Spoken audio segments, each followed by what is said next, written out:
నాయకుల మీద నారాయణ గారు కానీ, పత్తిపాటి పుల్లారావు కానీ, ఇంకా అనేక మంది మాజీ మంత్రులు కానీ, ఆఖరికి చంద్రబాబు నాయుడు గారిని అర్ధరాత్రి ఒంటి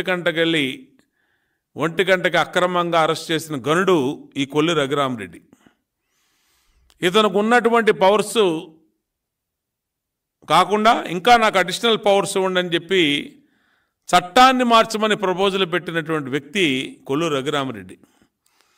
ఇవాళ ఇతని పని ఏంటంటే తెలుగుదేశం పార్టీ నాయకులు, జనసేన నాయకుల్ని వేధించటమే, తప్పుడు కేసుల్లో పెడతమే లక్ష్యం.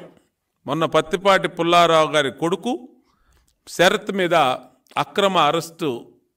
అక్రమం కేసు పెట్టి ఈయనకి సంబంధం లేనటువంటి, అతనికి శరత్కి సంబంధం లేని ఏ రోజు డైరెక్టర్గా పనిచేయని కంపెనీలో అతన్ని ఇరికిచ్చి ఆ అక్రమ కేసులో అతన్ని జైలుకి పంపించాడు. ఇవాళ నారాయణ గారి ఇంటి మీద ఈ 15 రోజుల్లో ఇప్పటికీ నెల్లూరులో 10 సార్లు కొల్లు రఘురామరెడ్డి దాడులు చేశాడు. ఉదయమే 4 వెళ్ళి ఆయన ఇంట్లో సోదాలు చేయటం, ఆయన ఇంట్లో అనేకమైన చేయటం. నేను అడుగుతా ఉన్నా కొల్లు రఘురామరెడ్డికి, నీకు ఇవాళ నేషనల్ ఛానల్స్ యొక్క సర్వేలు చూస్తలేదా నువ్వు? కొల్లు రఘురామరెడ్డి, రిషంత్ రెడ్డి ఇవాళ ఐపాక్ ప్రశాంత్ కిషోర్ చెప్తా ఉన్నాడు వైసీపీ ఘోరంగా ఓడిపోతుందని. అయినా సరే మీరు ఇంత బరితెగించి జగన్మోహన్ రెడ్డి ఆదేశాలు, తాడేపల్లి ఆదేశాలు, సజ్జల రామకృష్ణారెడ్డి ఆదేశాలు, పెద్దిరెడ్డి ఆదేశాలు, విజయసాయిరెడ్డి ఆదేశాలు, వైవి సుబ్బారెడ్డి ఆదేశాలు చేస్తున్నారంటే ఏంటిది? ఇంకొక ముగ్గురున్నారు, నరేందర్ రెడ్డి, రవీందర్ రెడ్డి, వేణుగోపాల్ రెడ్డి. వీళ్ళ ముగ్గురు అడిషనల్ ఎస్పీస్. వీళ్ళ ముగ్గురు పని ఏంటి అంటే రాజకీయ నాయకులు ప్లస్ స్టేట్ ఎలక్షన్ కమిషన్ యొక్క ఆ కార్యాలయం యొక్క ఫోన్లు ట్యాప్ చేయడం పెట్టుకున్నారు. ఫోన్ ట్యాపింగ్ మొన్నే మనం చూసాం. ఇట్టాగే తెలంగాణలో ప్రణీత్రావు అని ఒక అధికారి చేసి ఇవాళ అరెస్ట్ అయ్యి జైల్లో చెప్పకూడదు తింటున్నాడు.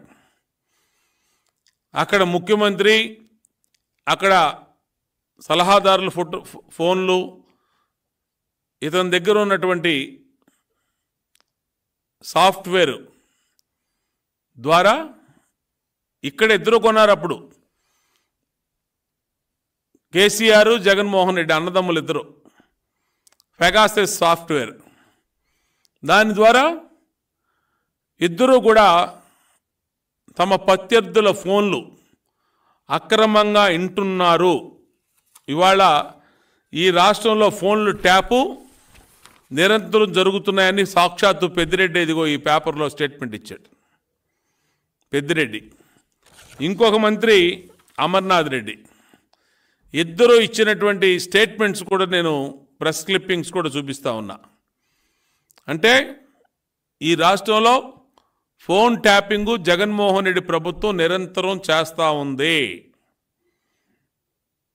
మా అందరి ఫోన్లు ట్యాప్ అయి ఉన్నాయి. ఆఖరికి ఇప్పుడు స్టేట్ ఎలక్షన్ కమిషన్ ఫోన్ కూడా ట్యాప్ చేస్తూ ఉన్నారు. అధికారుల ఫోన్లన్నీ వింటున్నారు. ఎన్నిటి మీద సాక్ష్యాలు, రుజువులు ఇంతకన్నా ఏం కావాలి? మంత్రి పెద్దిరెడ్డి ఇచ్చిన స్టేట్మెంటు, మంత్రి గుడివాడ అమర్నాథ్ ఇచ్చిన స్టేట్మెంటు, డేటుల వారీగా 23/3/22న మంత్రి అమర్నాథ్ ఇచ్చాడు.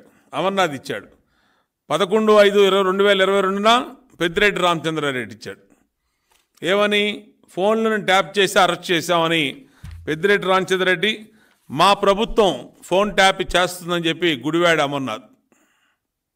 ఇంతకన్నా సాక్ష్యాలు ఏం కావాలి? ఎందుకు చర్యలు తీసుకోవట్లేదు? ఇవాళ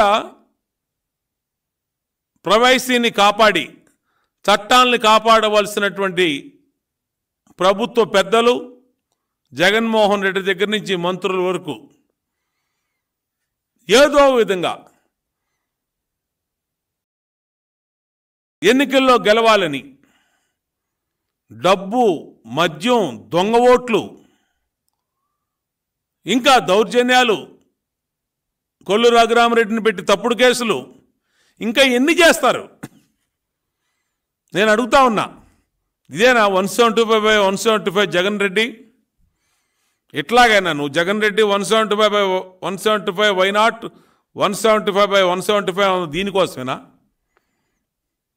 కుతంత్రాలు, కుళ్ళు రాజకీయాలు, తప్పుడు పనులతో వైసీపీ ఎన్నికల్లో గెలవాలని చూస్తుంది. దానికి సాక్ష్యాలు, రుజువులు పూర్తిగా